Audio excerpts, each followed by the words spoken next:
We would like to thank the University of Oregon's own brass quintet for the music today. If I could ask you to please rise or virtually observe a pre-recorded video from our University of Oregon ROTC program, with the posting of the colors and the national anthem, followed by a brief moment of silence.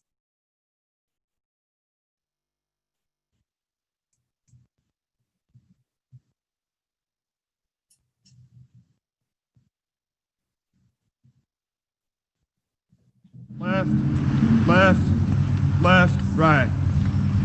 Left, left, mark time, march. Left, detail, halt. Unfold the flags.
Thank you. Distinguished guests, and most importantly today, veterans. Welcome to the University of Oregon's Veterans Day recognition ceremony. However, before I continue our ceremony, I'd like to take a moment to acknowledge that the University of Oregon is located on the Kalapuya Aweigh. This is a traditional indigenous homeland of the Kalapua people. Following the treaties between 1851 and 1855, Kalapuya people were dispossessed of their homeland by the United States government and forcibly removed to the Coast Reservation in Western Oregon. Today, Kalapuya descendants are primary citizens of the Confederated Tribes of the Grand Ronde and the Confederated Tribes of the Celeste Indians. And they continue to make important contributions to their communities, to the University of Oregon, to Oregon, and the world. My name is Rebecca Corral, and I have the honor of emceeing today's event. So a little bit about me. My role at the University of Oregon is I am the executive assistant to the Assistant Dean of Prevention and Response for the Office of the Dean of Students. And I have been employed at the University of Oregon for about 6 years. My military story doesn't really include a legacy of career military family members or some heroic story about serving my country. You see, I was raised in a blue-collar neighborhood where many of my friends' parents were earned a living as workers in a skilled trade. I lived 30 minutes from the Port of Oakland, that was a large employer for many Bay Area families. Very few students in my high school were prepared to go to a four-year college. In fact, I left high school early every day to be part of a work-study program in a dental office. There was no expectation to attend college and little guidance. On my 18th birthday, I was given luggage and I was faced with the question, what was I going to do with my life? So at 18, I left home in haste. My choice was walking into a recruiter's office and joining the United States Marine Corps. The decision to go into the Marine Corps was based on it being a way out, at least 4 years employment with benefits, the opportunity to travel some adventure, and it was the only branch that did not require women to cut their hair for boot camp. I also encouraged my best friend to join with me. We enlisted open contract, which meant we were not guaranteed a training school or a military occupation specialty after boot camp. Fortunately, the military has a way of evening out some privileges. I scored well on my tests, and I had the luck of an opening in the 7041 field as an aviation operations specialist. Working on airfields, I was the key communication to military and civilian flight service stations, the control tower, the weather unit, crash fire rescue, and recovery. I went to boot camp in Parris Island, South Carolina. My school was on a naval base in Meridian, Mississippi. My first duty station was at MCAS Fatima in Okinawa, Japan. And my last duty station was at Marine Wing Support Squadron 173 in 29 Palms, California. My 4-year enlistment was during Desert Storm, and despite the appeal of a re-enlistment bonus, I was ready to return to civilian life. My college experience consisted of a community college prior to the Marine Corps, and when I left the Marine Corps, I continued with a community college, only after working a full day and with the help of the GI Bill. I would like to say it is truly an accomplishment for students to put education as a priority before their work. What the military offered me. It gave me a boost of confidence for the first time, encouragement, experience to develop my strengths, such as a serious work ethic, being able to adapt to constant change, office management, and being part of a committed team, and the ability to prioritize and maintain efficient organization. It provided resources and a network of people that were supportive.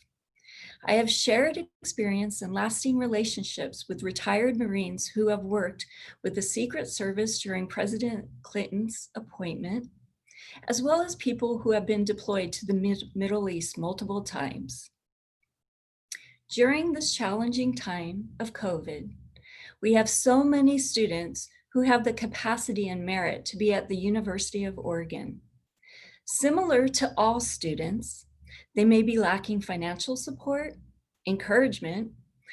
They could be first generation. They could have mental health concerns. They could be survivors of a trauma or systemic discrimination.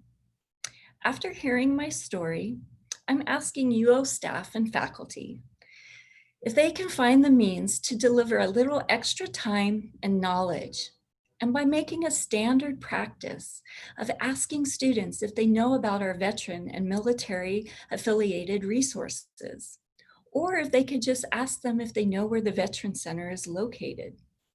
So I encourage you to think about your own awareness of veteran funds and resources, and how you can assist with the student's college experience. Moving forward, today we gather to honor our nation's veterans, and especially those within our own community and the local community. And we do so we don't forget our fallen and missing comrades. To tell us a little bit about the PO table that would normally be part of our ceremony, I would like to introduce to you Steve Cody. Steve Cody is a veteran. He is also a community member, and he has served several years as a University of Oregon Veterans Center volunteer.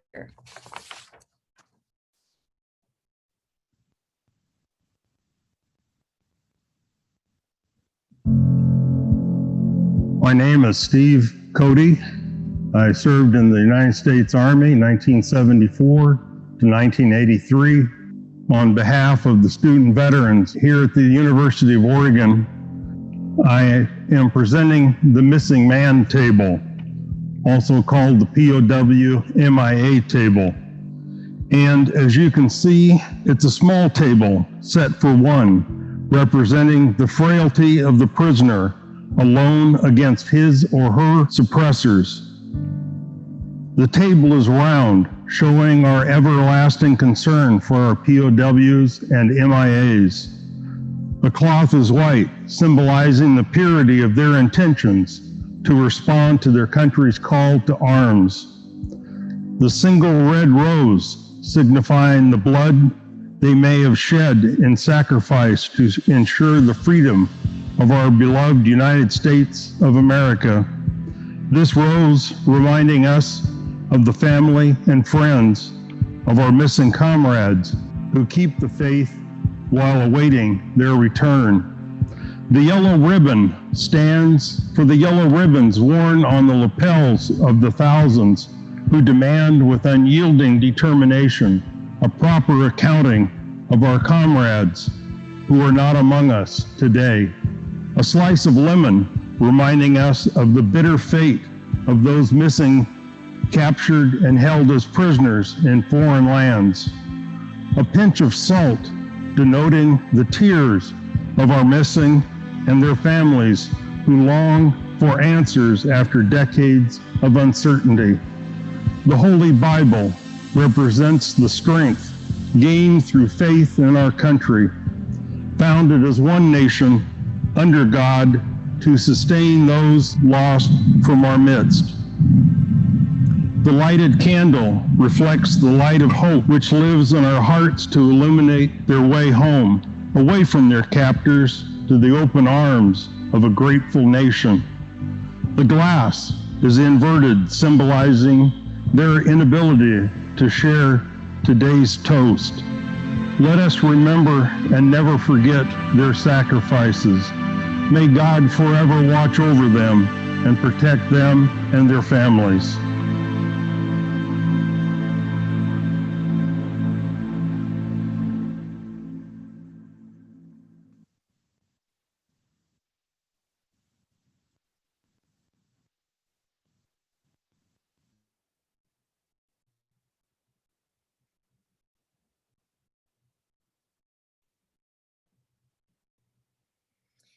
Thank you, Steve. We'd like to also acknowledge our veterans and military affiliated guests watching today. Again, to all of our veterans, the staff, the faculty, and employees, alumni, students, thank you for your service. At this time, I am privileged to introduce a message from the University of Oregon President Michael Schill.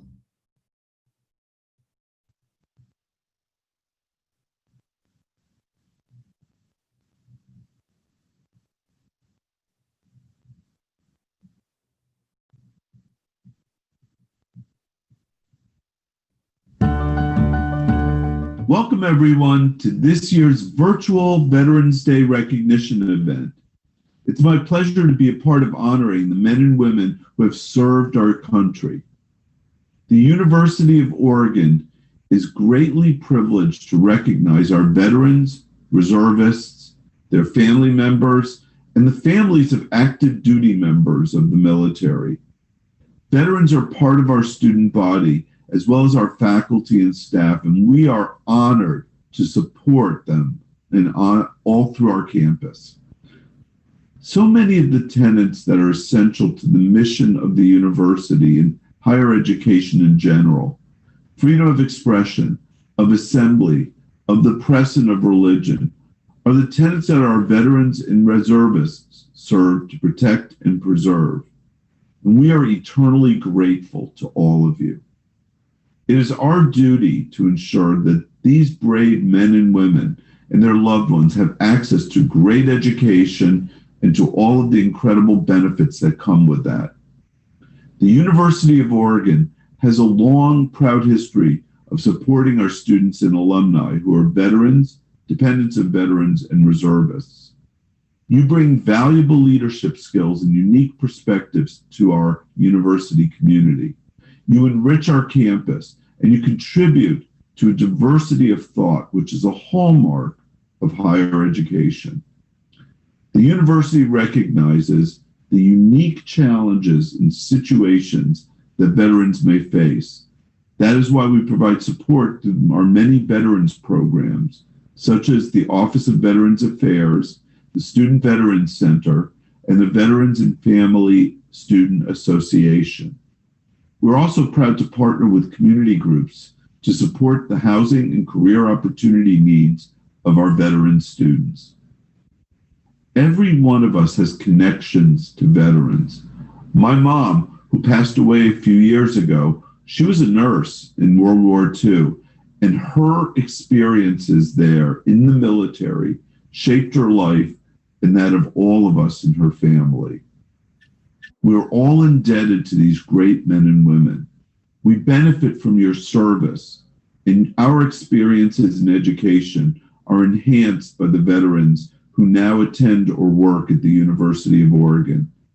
Thank you for your service.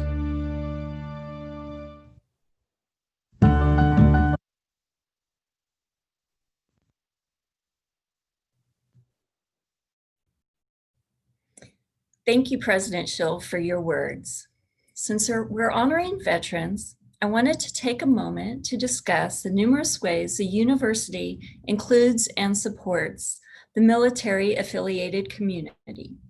There are entities and agencies within the university, from campus planning to facilities management, to the registrar's office, and to the Office of the Dean of Students, that make up veterans and our military-affiliated community, and an integrated, vibrant, and vital part of the university every day. Multiple programs support the veterans. The Veterans Program is under the university's non-traditional student umbrella. There is a Student Veteran Center located in the EMU, which is currently closed due to COVID. But the Veterans Center is working hard to assist all veterans and military-affiliated students virtually. This includes the recent addition of the Veterans Center Food Pantry. Thank you to the Oregon Department of Veteran Affairs grant. The Veterans Center is also home of the PAVE program. PAVE stands for Peer Advisors for Veteran Education. PAVE matches new veteran students with a more senior student as their advisor. The PAVE advisor then assists the newer students transitioning from military life to the university life, helping them achieve, succeed, and graduate. Also, housing within the Veterans Center is the VFSA, Veterans and Family Student Association, which is a student-run organization helping to build a better and more integrated community within the university between veterans, military-affiliated students, and the student community at large. And lastly, I'd like to say a few words about our keynote speaker. The state representative, Marty Wilde, would like to say he was born a duck. His mother was a student at the University of Oregon, and Marty was born at a home birth in student housing. After her graduation, his mother became an educator, and his father was an organic farmer on the Coast Range.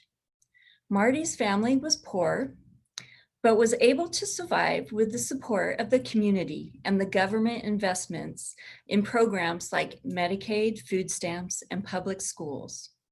This allowed him and his sister to succeed. They formed this basic belief that government should care for their citizens and his desire to serve his country and pay back that debt. After graduating from the University of Maryland, Marty earned his Juris Doctoral from the University of Oregon Law. Marty decided to commit himself to public service by joining the Oregon Army National Guard and later the Air National Guard. Through his 25 years of military service, he has fought forest fires in Oregon, worked at converting a coal plant in Alaska, prosecuted cases of sexual assault in Qatar, hunted down war criminals in Bosnia, and served as chief rule of law in Afghanistan, and to include being awarded the Bronze Star Medal for his work in Afghanistan. Currently, he serves as colonel in the Air National Guard, where he works at Air Force Special Operations Command, as well as being state representative for House District 11, which stretches across Lynn and Lane counties. Elected in 2018, Representative Wilde has been working for education, healthcare, housing for all Oregonians, as well as protecting Oregon's natural environment. Whew.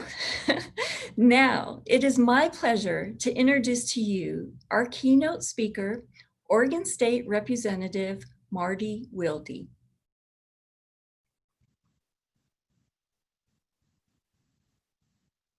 For the opportunity to speak today. I'm Marty Wilde, the state representative for the areas encompassing LCC and the University of Oregon. I'm also a colonel in the Air National Guard. My active and reserve duties have included 3 deployments, and now I'm assigned to the Air Force Special Operations Command. But today, I'm not here to talk about war, but to talk about service and commitment. I'd like to start with a quote from a great man of peace, Martin Luther King Jr. If a man hasn't discovered something he will die for, he isn't fit to live. It took me a while to figure out what that was for me. I was born a student in student housing at the University of Oregon, and my mom used to take me as a baby when she taught the high school completion program at LCC. For the first half of my childhood, we were quite poor, living out in Blatchley, still one of the poorest zip codes in the state, with some of the lowest access to services. But my parents believed in public education, and our community and state did as well. Whether it was funding Triangle High School enough to ensure that kids like me could get a public education, or my neighbor Carol Handy tutoring me in algebra, I benefited from people who were committed to serving their community in education. My own service started 26 years ago. After I graduated, I didn't really know what I wanted to do with my life, but I knew I wanted to serve, so I enlisted in the National Guard. When I came back from training as an infantryman, I finished my law degree at the University of Oregon and went on active duty for 4 years as an officer. When I finished there, I decided I wanted to develop my skills further, so I went back to school at another public university, the University of Houston, for a year to specialize in health law. I continued in the reserves thereafter and deployed, prosecuting cases in the Middle East, hunting war criminals in Bosnia, and leading a team helping Afghans rebuild their justice system. On every assignment, I worked with veterans committed to service to our country and locals committed to serving their countries. Finally, when I came back from my last deployment, I knew that it was time to go back to school part-time and to make another career change. So while I've probably taken it to an extreme, I think I can honestly say my career has alternated between service and schooling. Thank you for continuing to develop your skills by returning to school, and to those faculty out there for serving your community through education.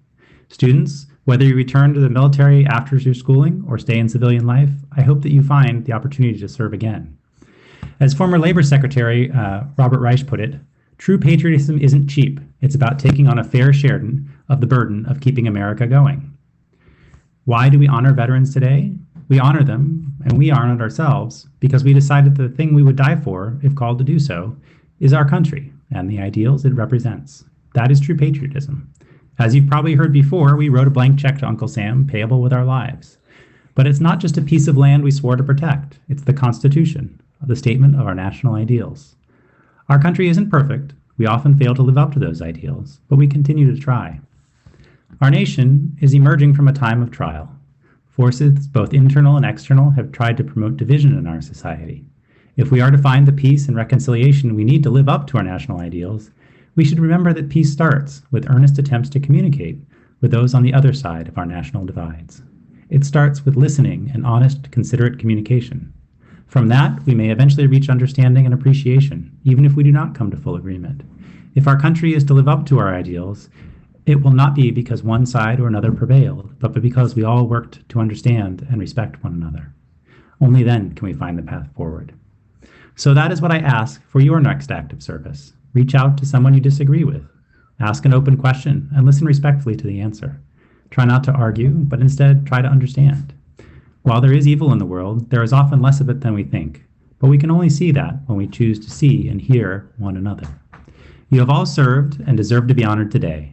You have given so much, and so many of you continue to give, both in continued military service and to our community in other ways. If there's ever anything I can do for you, whether it's to help you with benefits, connect you with opportunities, or just listen to your story, I hope you'll reach out. The debt our country owes you is unpayable, but I'll always do my best to pay it. Enjoy this holiday that you have earned so well, and thank you for your service.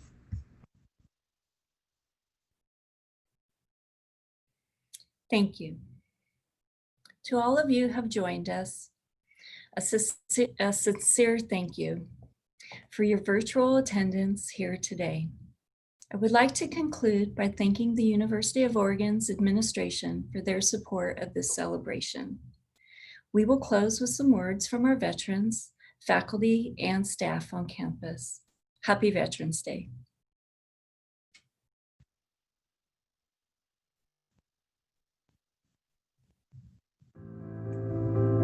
Hello, fellow veterans. I'm Bob Shawkett.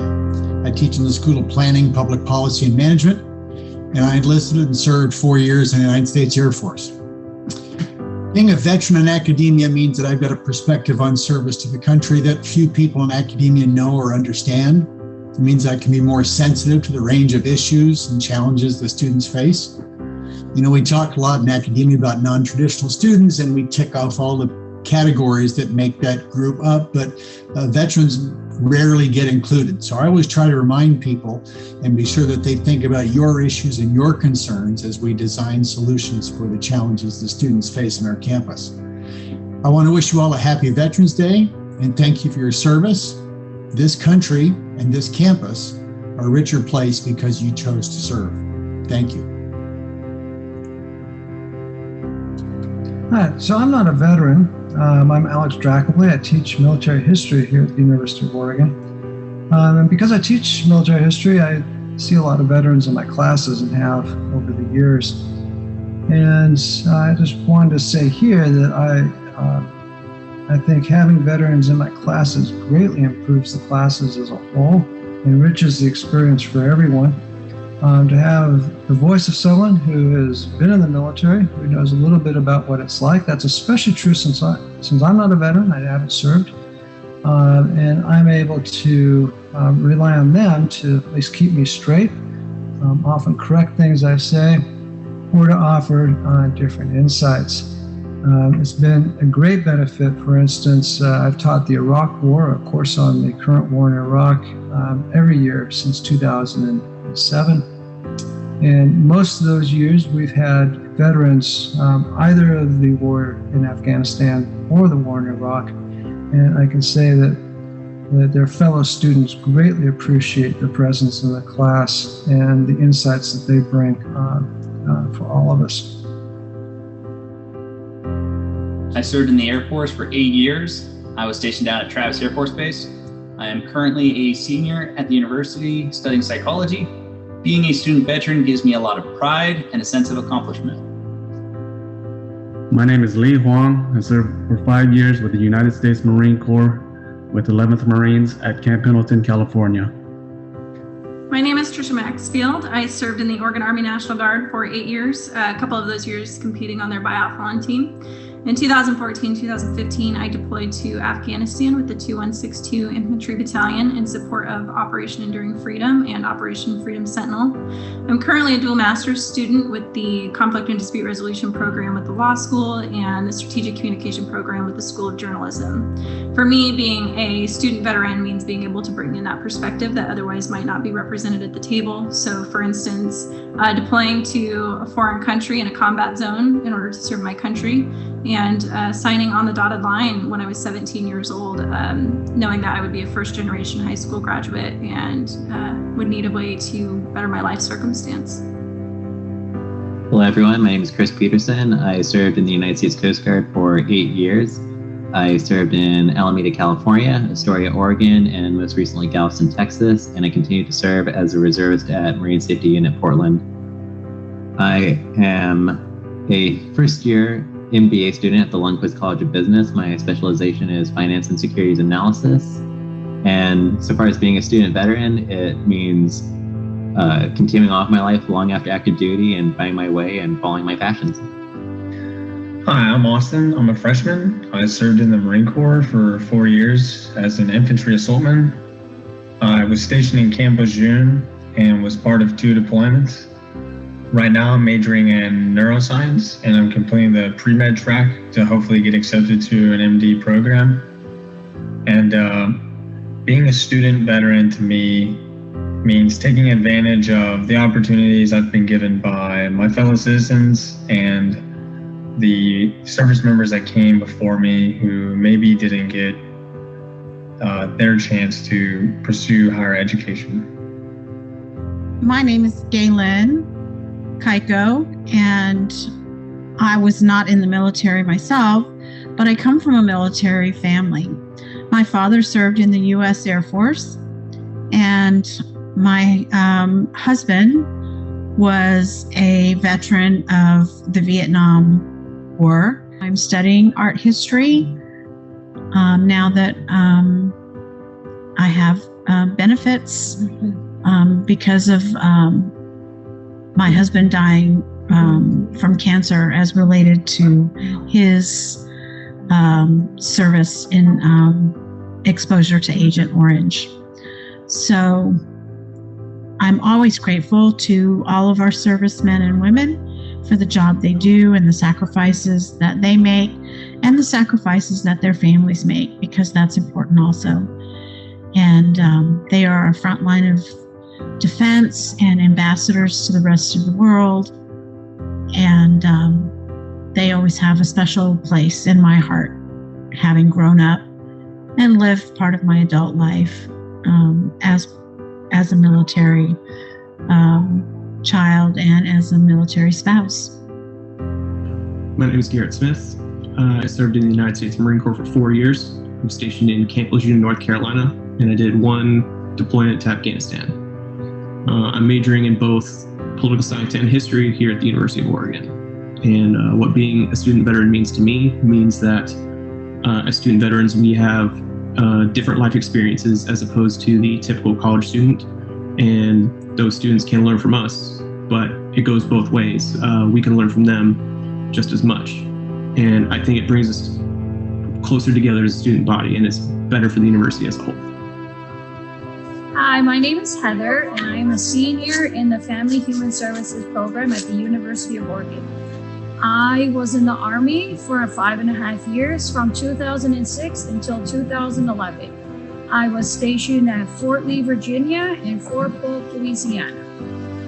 Being a veteran at the University of Oregon is important to me because I actually have a goal of, after I graduate, of hopefully getting my master's in social work and being an advocate for veterans. Hi, I'm Caitlin. I served in the United States Navy and recently graduated from the UO with a degree in biology. Being a student veteran to me means having a community that's got your back and being able to bring something unique to the table because of my prior experiences from the military. My name is Marty Smith. I'm a veteran of the United States Marine Corps with over 7 years of active duty service, East Coast, West Coast, and overseas. I'm currently an MBA candidate at the University of Oregon. What being a student veteran means to me, it means community. It's knowing that there's a population of people that have shared some pretty unique adversities in prior chapters of life. And knowing that in this context, as we endure these academic rigors and struggle with new adversities, we have that population to tap back into to support and be supported. Semper Fidelis, Sko Ducks.